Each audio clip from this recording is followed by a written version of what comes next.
En Tito capítulo 2. Ahora vamos a cambiarle un poquito de capítulo 2 en el verso 11 al 14. Titus chapter 2 verse 11 through 14. Del 11 al 14.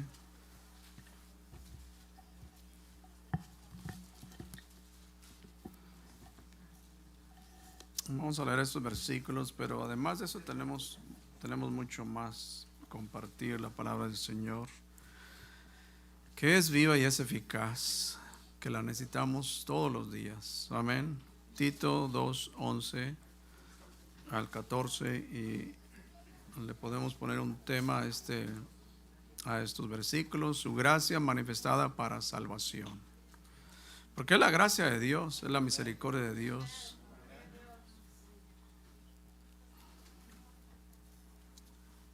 Ciertamente hay muy buenos maestros, predicadores que nos convencen, pero finalmente es la gracia, es el Espíritu de Dios quien hace la obra primero. Amén.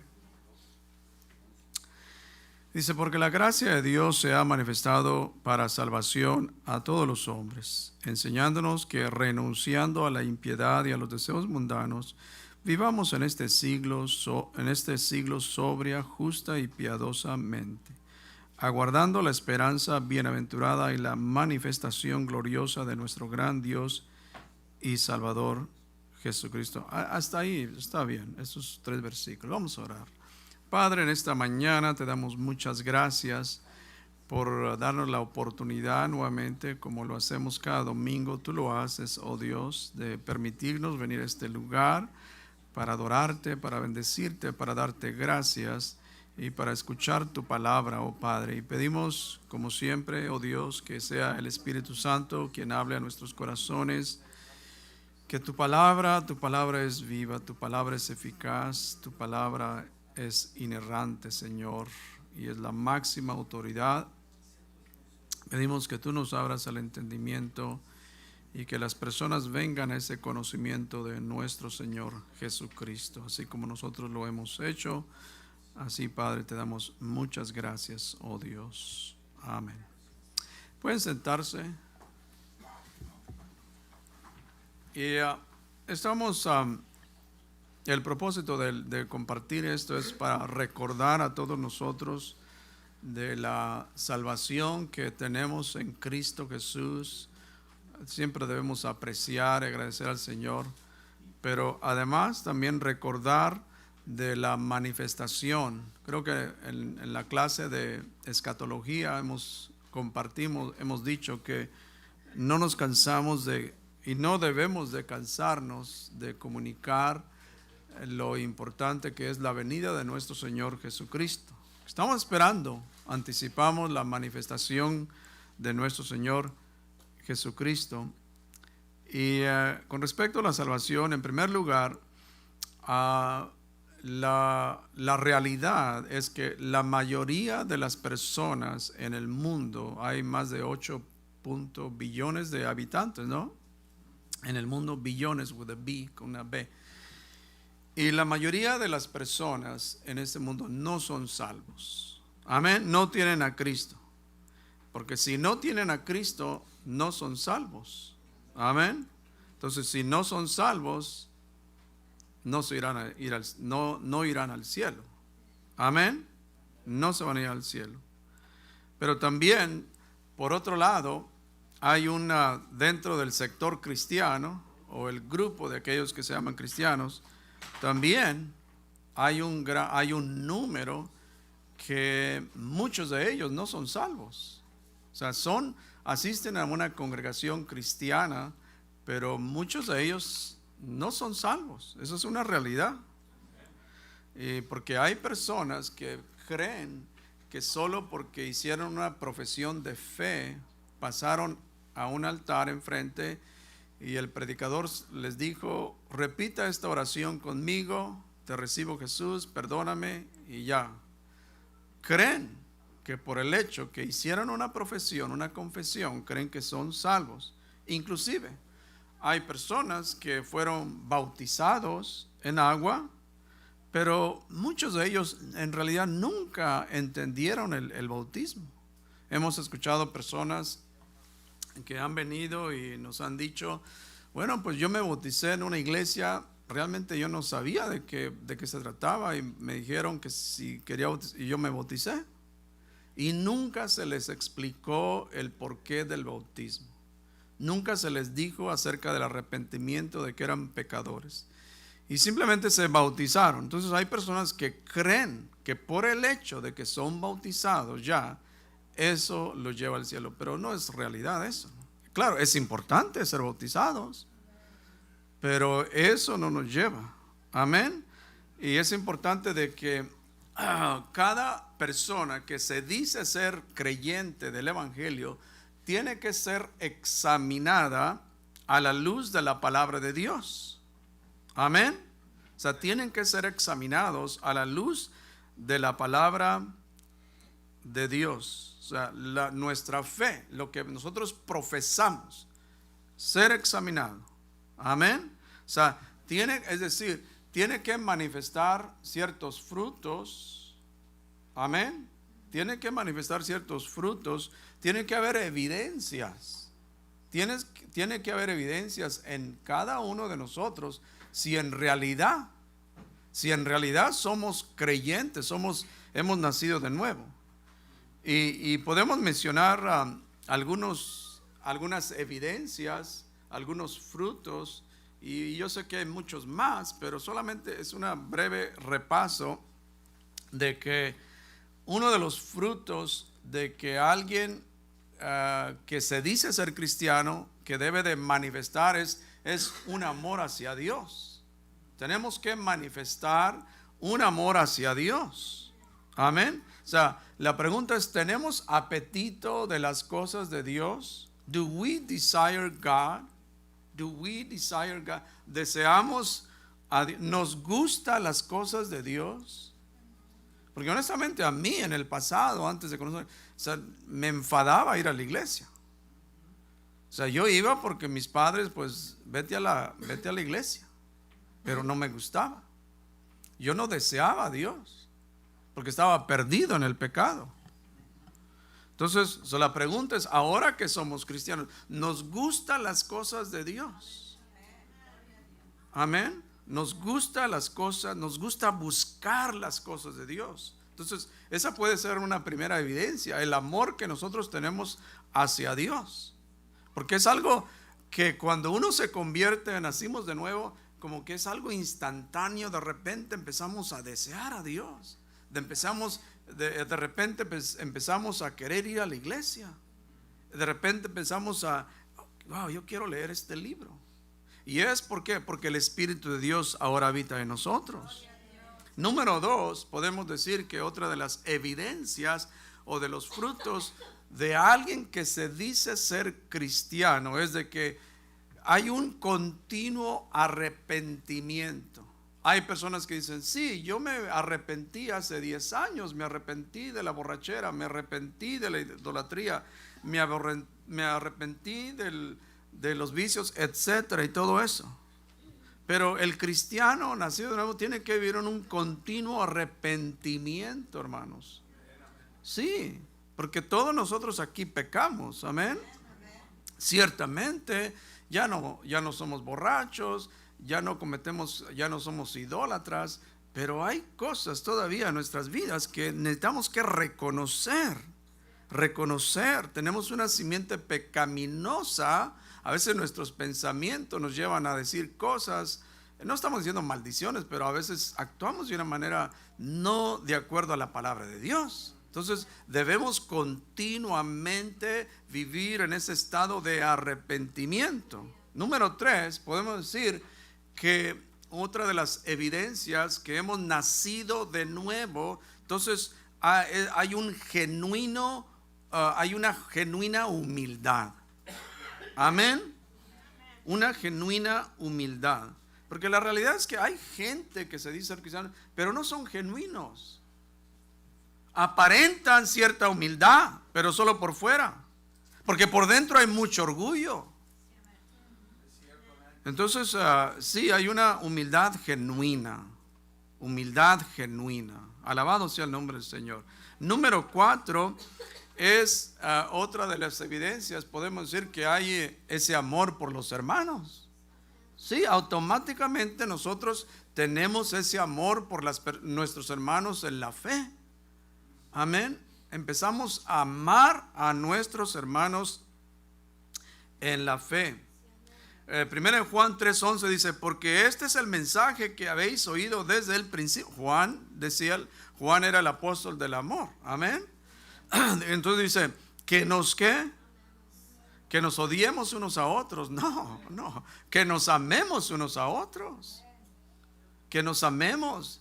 Y hay veces que no es fácil, hermanos, a veces amar, pero con la ayuda de Dios, con el Espíritu de Dios que mora en vosotros, entonces podemos nosotros amar. Amén. Hay gente que hay racismo, hermanos. Pero en el cristianismo no debe de existir eso. No debe existir el racismo. Debemos amar a todas las razas, no importando el color. Amar a todas las razas. Alabado sea el nombre del Señor. Número 5, podemos decir que otra de las evidencias es que nosotros aborrecemos el pecado.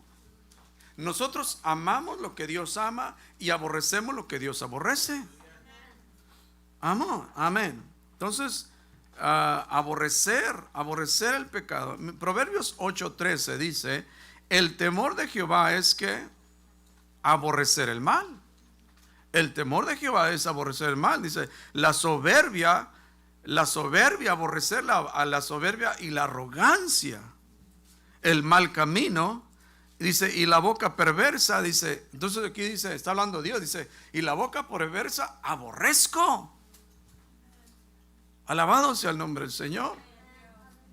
Número 6 es que tiene que haber una separación de este mundo. Amén. Tenemos que separarnos de este mundo. Como ustedes saben, la iglesia en Estados Unidos cada día se parece más al mundo. Desde las últimas 2-3 décadas, es una iglesia mundana, honestamente. Es una iglesia mundana y tenemos que separarnos de este mundo. Juan dice que nosotros, dice, no améis que al mundo ni las cosas que están en el mundo. Si alguno, o sea, un creyente ama al mundo, el amor del Padre no está en él. Como se ha dicho, que hay muchos que han salido del mundo, pero el mundo no ha salido de ellos. Sí, hemos salido, por decirlo así, de Egipto, pero Egipto no ha salido de nosotros. Ahí está el problema, hermanos. Entonces el mundo tiene que salir de nosotros, hermanos. O sea, las cosas que están en el mundo las necesitamos, amén. Pero nuestro amor nunca debe estar en esas cosas. Sí, las cosas sí se necesitan, pero el problema es, aquí habla el amor hacia esas cosas, porque nuestro amor debe estar hacia Dios. Otro punto es el crecimiento espiritual, y es algo que todos estamos en ese proceso del crecimiento espiritual. Y por último, es obediencia a la palabra de Dios. Y nuevamente podemos mencionar varios otros puntos, pero yo digo que esos son los esenciales, las evidencias, los frutos de una persona que se dice ser seguidor de Jesucristo. Porque si hay alguien que se congrega en una iglesia, pero no tiene estas evidencias, hay la posibilidad que nunca ha nacido de nuevo. Amén. Amén. Si no tiene estas evidencias, entonces no ha nacido de nuevo. Mire lo que Cristo dijo con respecto que no es suficiente que alguien diga Señor, Señor. No es suficiente. Mire allí en Mateo capítulo, y todos conocemos ahí Mateo, dice, no todo el que me dice Señor, Señor entrará en el reino de los cielos, sino el que hace la voluntad de mi Padre que está en los cielos. Ahora, todo mundo quiere entrar al reino de los cielos. Estamos nosotros aquí porque queremos y con su ayuda entraremos al reino de los cielos. Amén. Pero Cristo dijo que la gente no entra al reino de los cielos solo por expresar, por decir Señor, Señor. Porque decir Señor, Señor es muy fácil. La gente canta Señor, Señor. Amén. Cristo aquí dijo que el que hace, amén, el que hace la voluntad de Dios es el que entrará al reino de los cielos. Entonces, hacer la voluntad de Dios no es fácil. No, hermanos. Pero tampoco es imposible, porque si no, no estuviéramos aquí. Pero hacer la voluntad de Dios, hermanos, no es fácil. Entonces, la única manera para hacer la voluntad de Dios es indispensable de que la persona tiene que negarse a sí misma. O sea, no hay otra. Tenemos que negarnos a nosotros mismos. Tenemos que aceptar que somos pecadores, que somos miserables, que sin Dios no podemos triunfar en esta vida. Tenemos que reconocer que somos pecadores. Tenemos que negarnos, tenemos que abandonar el pecado. Entonces, cuando abandonamos el pecado, entonces lo hacemos el Señor de nuestra vida. Hacemos a Jesús que ahora Él sea el Señor de nuestra vida. Entonces, podemos decir que en este primer grupo del que dice y es el que dice y el que hace. El que dice y el que hace. Pero Cristo no termina allí. Ahora creo que se enfoca en otro grupo.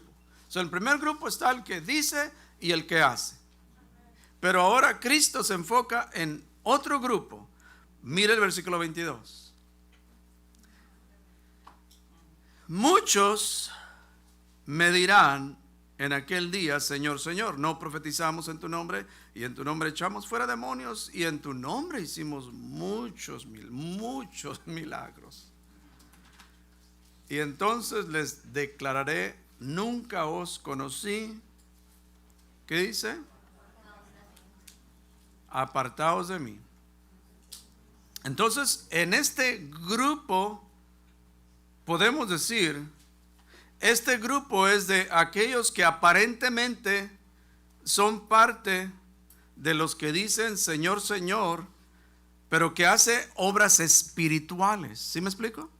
O sea, en este grupo hay aquellos, claro, dicen Señor, Señor, pero además hacen obras espirituales. Esos en este grupo aparentemente son cristianos, predican en su nombre, y no solo eso, pero hasta echan fuera demonios. Y no solamente echan fuera demonios todos los días, sino que hacen milagros. Amén. Que hoy en día hay creyentes que solamente el enfoque principal de algunas iglesias es echar fuera demonios. Cada domingo los encuentras ahí echando fuera demonios. Y lo pasan al altar y reprendiendo demonios y demonios y demonios. Y luego aparentemente hacen milagros. Pero miren, la realidad, se ha hecho muchas investigaciones, tanto el mundo de afuera que ha investigado a los cristianos, y muchos de esos milagros no son auténticos. ¿Sabían ustedes? Muchos de esos aparentemente milagros que de cáncer. Ahora, yo creo en un Dios que hace milagros, claro que sí. Para Dios no hay nada imposible, todo es posible para Dios.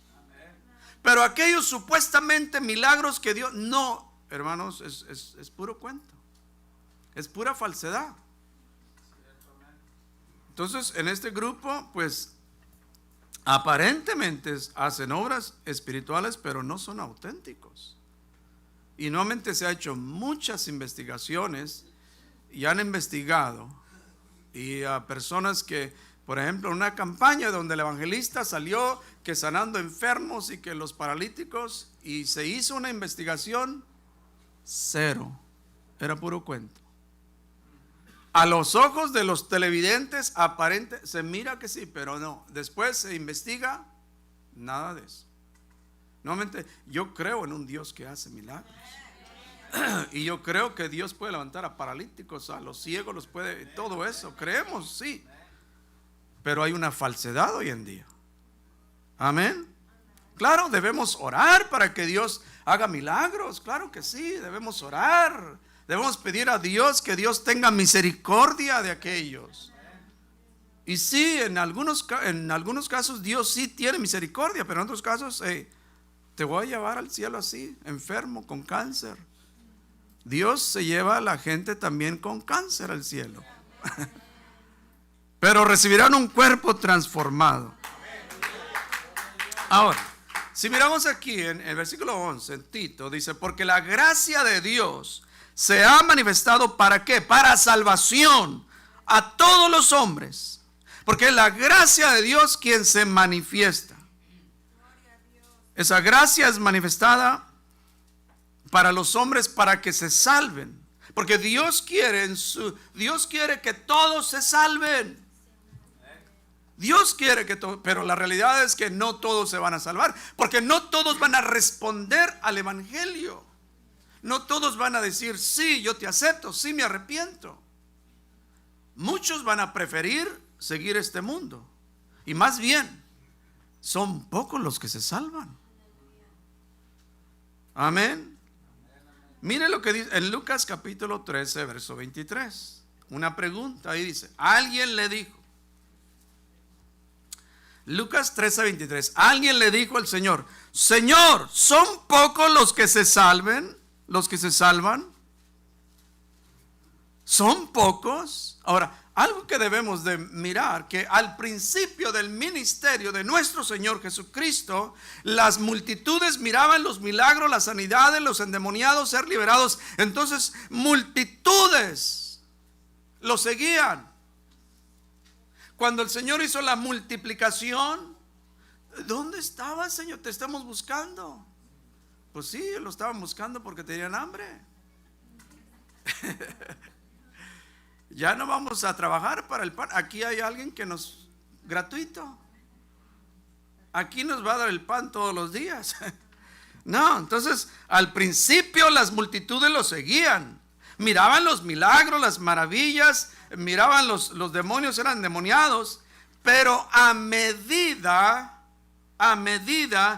que Cristo, a medida que el ministerio de Cristo se iba expandiendo, entonces el mensaje de Cristo, su mensaje, estaba siendo más elevado. Y les estaba diciendo lo que implicaba seguir a Jesús. Entonces las multitudes iban ¿qué? Menos y menos. ¿Sí me explico? O sea, al principio, wow, yo te seguiré hasta donde tú. Pero el Señor empezó a elevar su mensaje. Empezó a comunicarle lo que implica seguir, llevar tu cruz. Négate a ti mismo. Ahí cambia todo. Ahí cambia todo. Entonces el número de seguidores era menos. De tal manera, miren allí en San Juan, conocemos San Juan 6:66. Uy. Pero ese uy está medio. Yo creo que no es la casualidad que quedó allí Juan 6:66. No es la casualidad. Yo no, porque dice aquí. Entonces aquí Juan nos dice que desde entonces muchos de sus, no dice de sus discípulos que volvieron atrás y ya no andaban con él. Porque el Señor elevó su mensaje. El Señor empezó a hablar duro. ¿Se quieren ir vosotros también? ¿Se quieren? La puerta está abierta. ¿A quién iremos? Dice Pedro. Solo tú tienes palabras de vida eterna.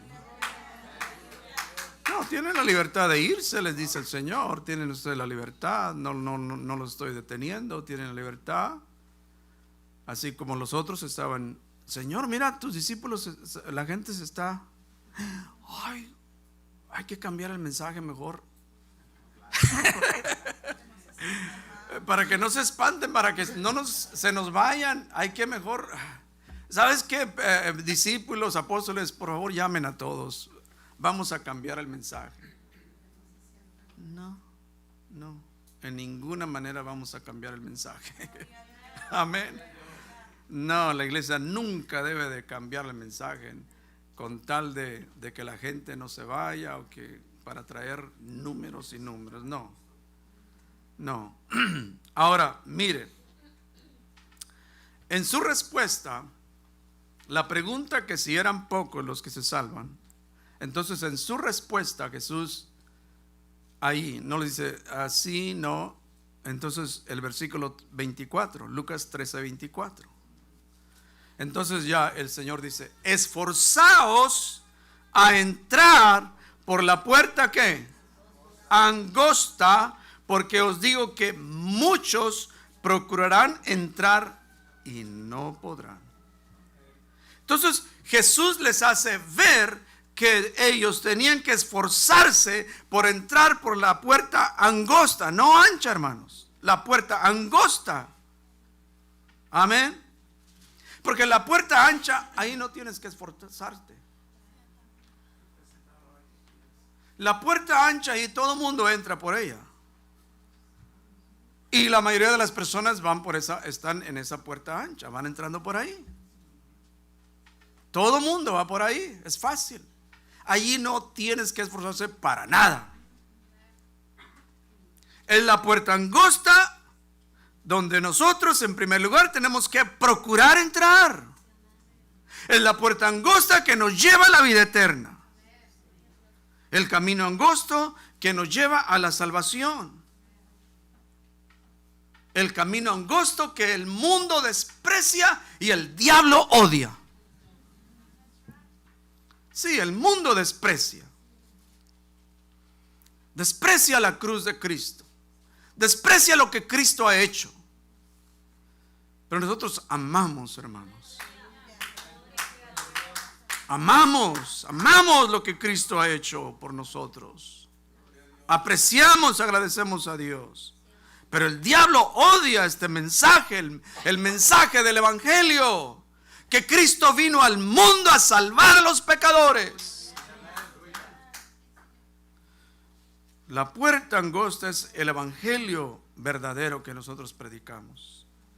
Ahora, Tito continúa diciendo y nos dice enseñándonos que renunciando a la impiedad y a los deseos mundanos, vivamos en este siglo sobria, justa y piadosamente. Entonces Tito nos exhorta a que renunciemos dos cosas, ¿qué? La impiedad y los ¿qué? Y los deseos mundanos. Renunciar a la impiedad, que todos sabemos que este siglo es gobernado por el príncipe de las tinieblas. Y es caracterizado por ser un siglo malo. Amén. Así es caracterizado este siglo, es un siglo malo. Ahí nos dice en Gálatas capítulo 1 verso 4, dice: el cual se dio a sí mismo por nuestros pecados, o sea, Cristo, ¿para qué? Para librarnos del presente siglo malo. Cuando se escribió esto, en aquel tiempo se caracterizaba ya siglo malo en el presente y hace 2000 años, y todavía se puede decir lo mismo hasta que Cristo venga, seamos arrebatados. Entonces ya entramos en otra dispensación, hermanos. Amén. Dice: para librarnos del presente siglo malo, conforme a la voluntad de nuestro Dios y Padre. Entonces es un siglo gobernado por la maldad, la mentira, el engaño, la destrucción, desviación, avaricia, orgullo, carnalidad, La mayoría de las películas de hoy en día están centradas en los deseos del presente siglo malo. Lo que la gente, lo que el público desea. Si el público quiere ver carne, los medios comunicativos les vamos a presentar un poquito más de carne, porque es lo que el público, y ellos dicen, esto es lo que pega. Y por eso, cuando contratan allí a las reporteras y todo eso, ellos les dicen la manera que tienen que vestirse, porque eso va a atraer a la gente. Mira usted el engaño allí, y mayormente en el pueblo hispano. Usted mira las reporteras, las que el clima, y cómo se visten ellas, porque es lo que atrae. Qué terrible, hermano, qué engaño tan terrible, hermanos. Y mucha gente se engaña. Pero aquí nos dice de renunciar, que debemos renunciar. Aquí está la palabra en griego, es arneomai, que es negar o rechazar. Negar o rechazar. Efesios 5:11 dice, y no participéis en las obras infructuosas de las tinieblas, sino más bien que reprendedlas. Debemos de reprenderlas, hermanos. La versión al día dice, nada tengáis nada que ver con las obras infructuosas de la oscuridad, sino más bien denunciarlas, reprenderlas, denunciarlas, porque son parte del presente siglo malo, que nos quieren llevar, que nos quieren atar nuevamente a ese estado pecaminoso que antes vivíamos, hermanos. Entonces nos invita a renunciar los deseos mundanos. Y la Biblia tiene mucho que decir, hermanos, de los deseos de la carne. Amén. En Gálatas dice 5:16, dice, no satisfagáis los deseos de la carne. Porque en la vida antigua, nuestra vida era movida por nuestros deseos. Amén. Algo deseábamos, inmediatamente lo queríamos. Amén. Inmediatamente. Y luego dice en Gálatas 5:24, dice, pero los que son de Cristo, ¿cuántos son aquí de Cristo? Todos somos de Cristo. Dice, han crucificado la carne con sus pasiones y deseos. Con Cristo estamos crucificados con Cristo. Pero a veces el viejo hombre quiere desclavarse, quiere bajarse de esa cruz. Así es el viejo hombre, hermanos. Por eso Pablo decía, todos los días muero. Tenemos que morir a esta carne pecaminosa.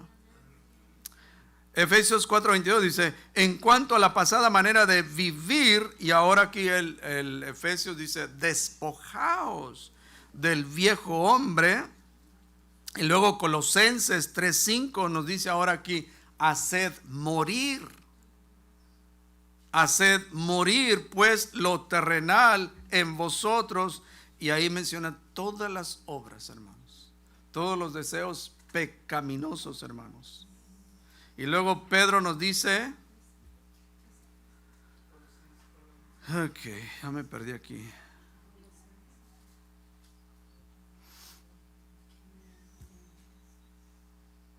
Un segundito.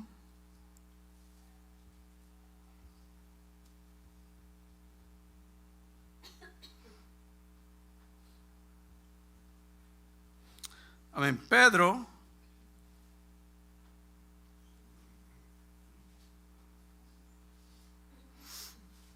en 1 Pedro 1:14 dice, no os conforméis a ¿qué? A los deseos que antes teníais estando en vuestra ignorancia. Estábamos en ignorancia, hermanos. Es por eso que éramos movidos. Estos deseos nos movían. Entonces todo deseo mundano, ¿dónde empieza? En la mente. Amén. Todo deseo mundano y carnal empieza en la mente. Entonces, para eso, Pablo a los romanos dice que debemos ser transformaos.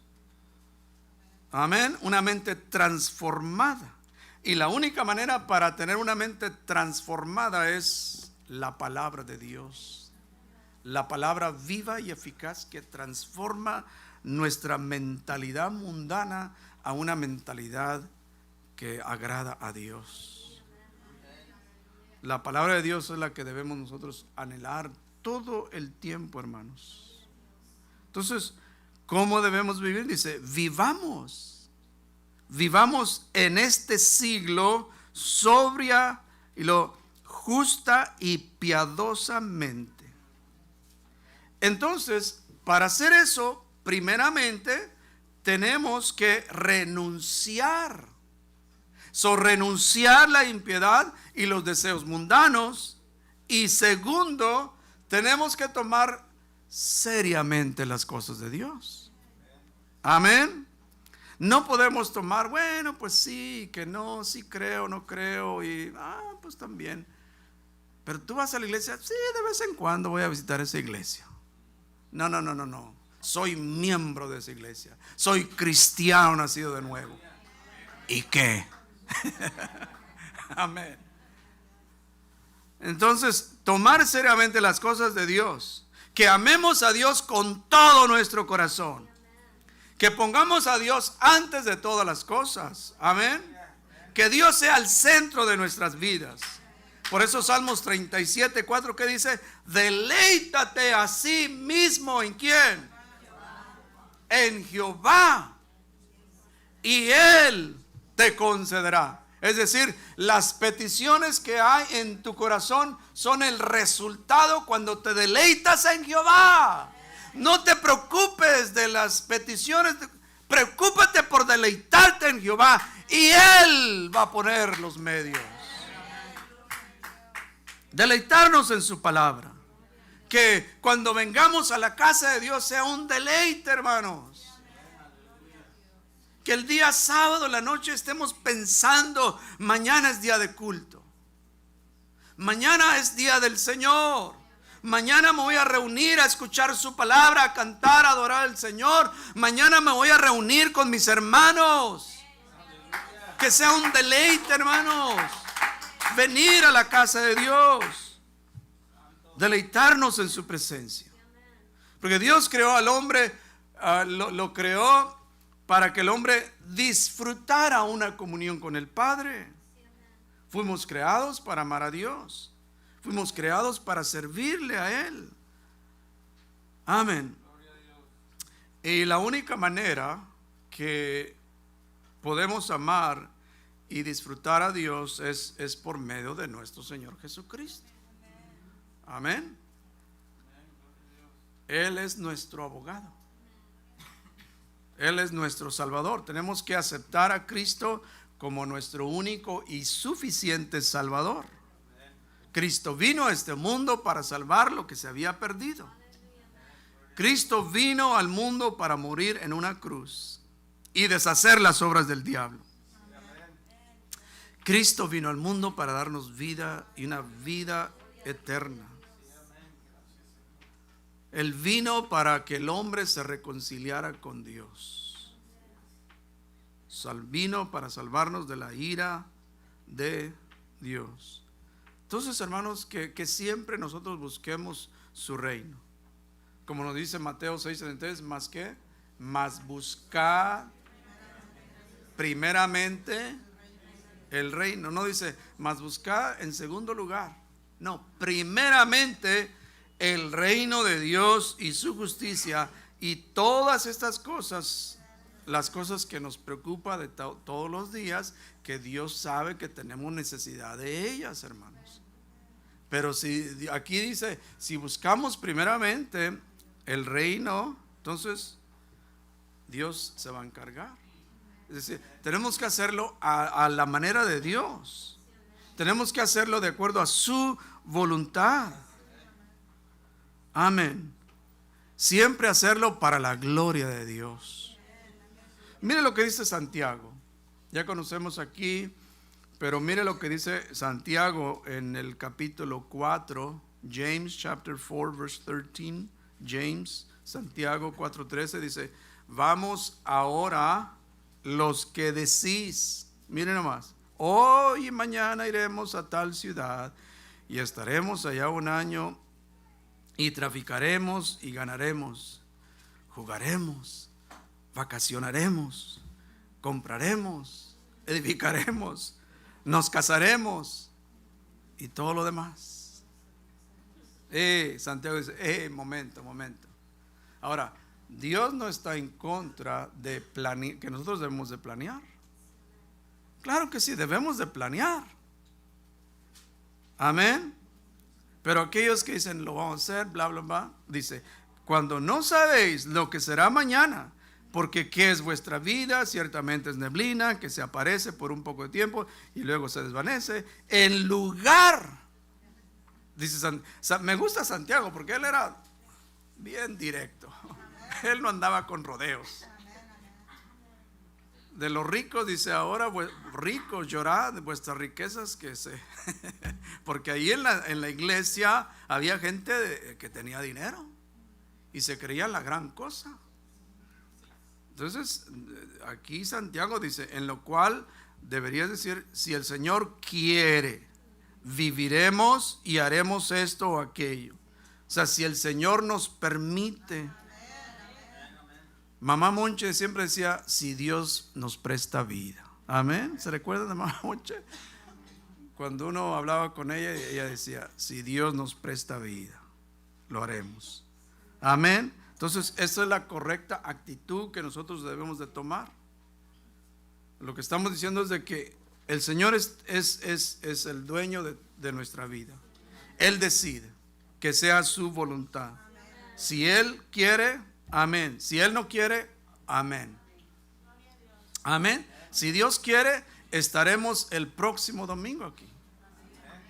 Si Dios no quiere, pues no estaremos. Si Dios quiere, vamos a ir a tal lugar. Y si no, ok. Porque hay gente que planea y bien metido en su plan y ¡pum! Se le rompen los planes, todo se desbarata. Olvídate, se ponen, pero cuidado. Uno tiene que anticipar, estoy planeando esto, pero tú, Señor, si quieres hacer los cambios, allá tú, Señor. Tú puedes hacer los cambios que tú quieras. Versículo 13 dice, aguardando la esperanza bienaventurada y la manifestación, y me gusta que dice gloriosa, la manifestación gloriosa de nuestro gran Dios y Salvador Jesucristo. Nosotros los cristianos tenemos una gloriosa esperanza, gran esperanza.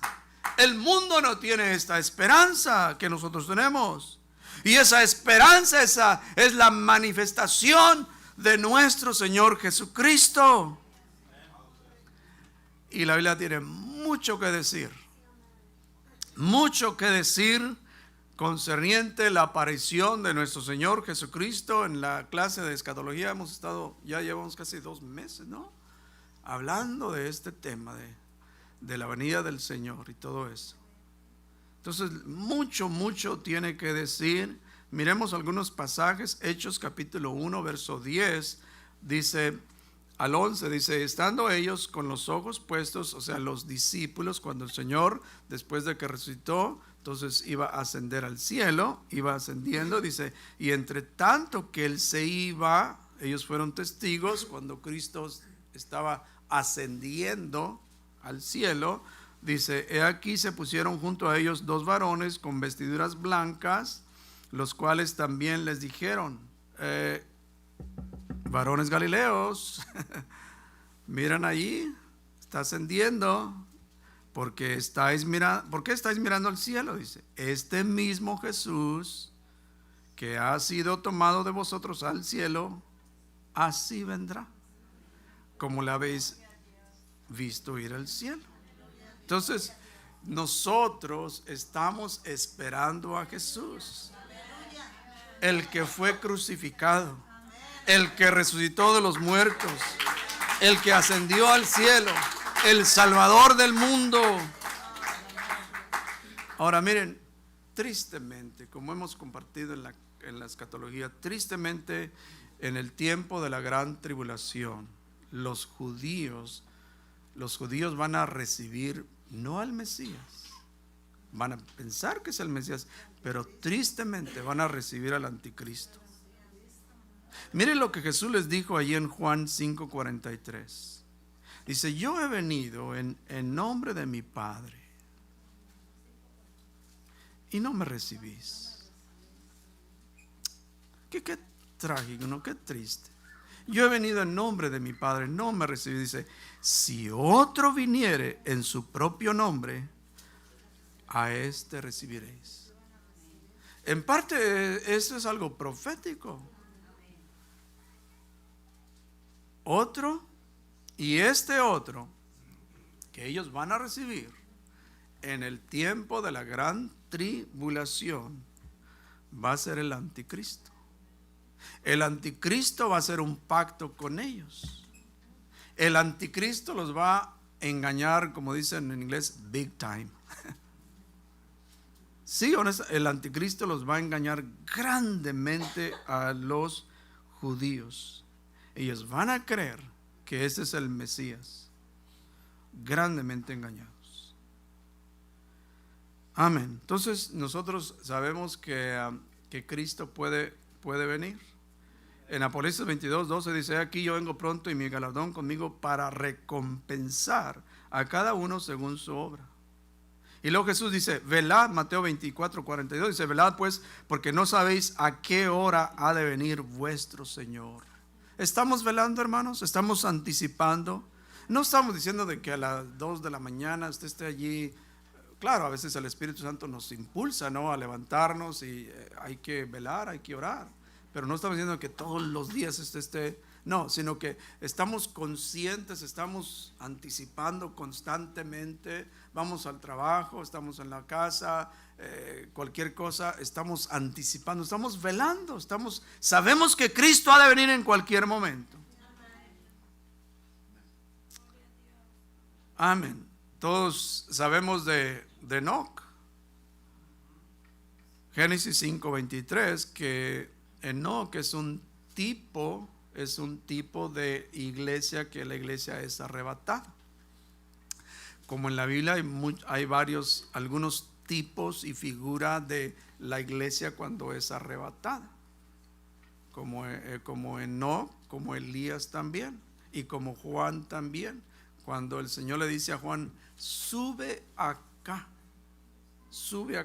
Pero miren el Génesis 5:23, y ya vamos a concluir. Dice: fueron todos los días de Enoc 365 días. Gracias. Años. Caminó. ¿Qué hizo Enoc? Caminó. ¿Qué significa eso?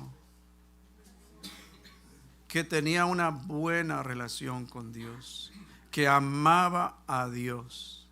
Aún no tenían la palabra de Dios, no tenían los mandamientos, pero aún así, sin los mandamientos, él caminó con Dios.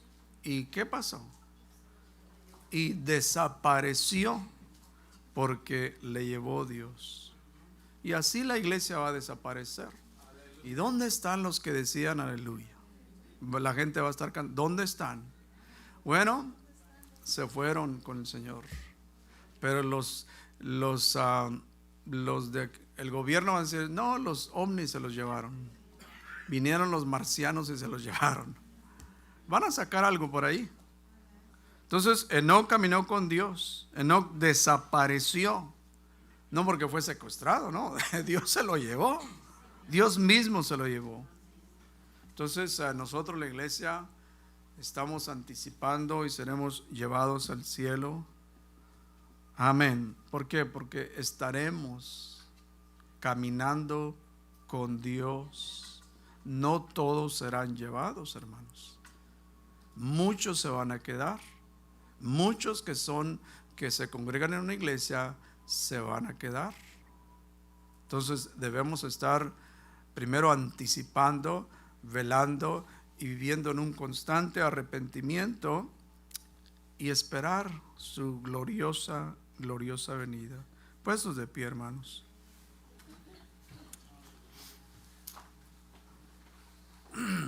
Vamos a darle gracias al Señor en esta mañana y esperar que el Señor continúe obrando en nuestros corazones. Apreciemos su salvación y recordemos que Cristo